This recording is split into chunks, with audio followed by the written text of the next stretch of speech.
Every country needs rules. Rules that decide who's in charge, what they can do, and how people's rights are protected. Most countries write these rules down in a single document, a constitution. But the United Kingdom, one of the world's oldest democracies, doesn't have one. But its system still works, and has for centuries. So how can a country run without a written constitution? A constitution is a nation's operating manual. It defines who holds power, how laws are made, and what rights people have. In the US, France, or India, it's all set out in a single codified document. But in the UK, there's no single document to point to.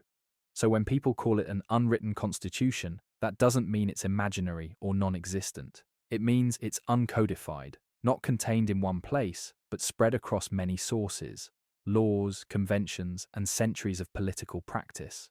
The UK's constitution evolved gradually over 1,000 years, from kings and feudal lords to modern democracy. Instead of starting from scratch after revolutions like the American and French did, Britain built its system layer by layer through reform, precedent, and political compromise. That's why it isn't written in one document. The UK constitution rests on 5 main pillars. First, statute law. These are laws passed by Parliament, such as the Human Rights Act of 1998 or the Parliament Acts, that define how laws are made. Each of these adds to the constitutional framework. They're the clearest and most formal parts of the system.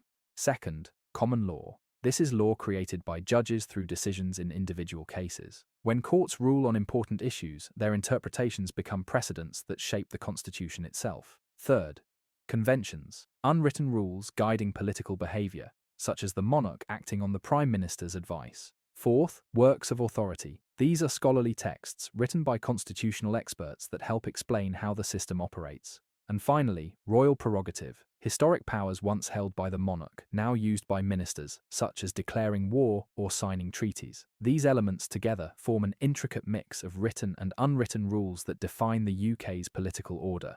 To understand why it's like this, we have to look back in time. In 1215, King John was forced by his barons to sign the Magna Carta, a document that limited royal power and established the idea that even the king was subject to the law. It wasn't a full constitution, but it was a start. Then came centuries of struggle between monarchs and parliament. By the 17th century, events like the English Civil War and the Glorious Revolution of 1688 firmly established Parliament's supremacy over the crown. Instead of overthrowing the old system entirely, Britain reshaped it. One of its greatest strengths is flexibility. Because it's not fixed, it can adapt easily to social or political change. If something stops working, Parliament can pass a new law or establish a new convention, no complicated amendments required. That flexibility helped Britain navigate wars, decolonisation, and constitutional crises. But flexibility can also be a weakness. Without a clear written text, the system depends on trust and convention. This can make the system opaque,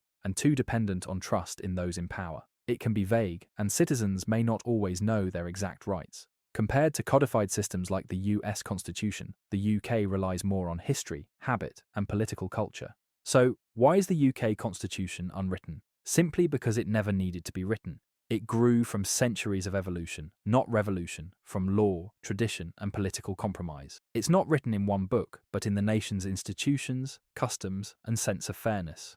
And while it isn't perfect, it remains one of the most enduring constitutional systems in the world.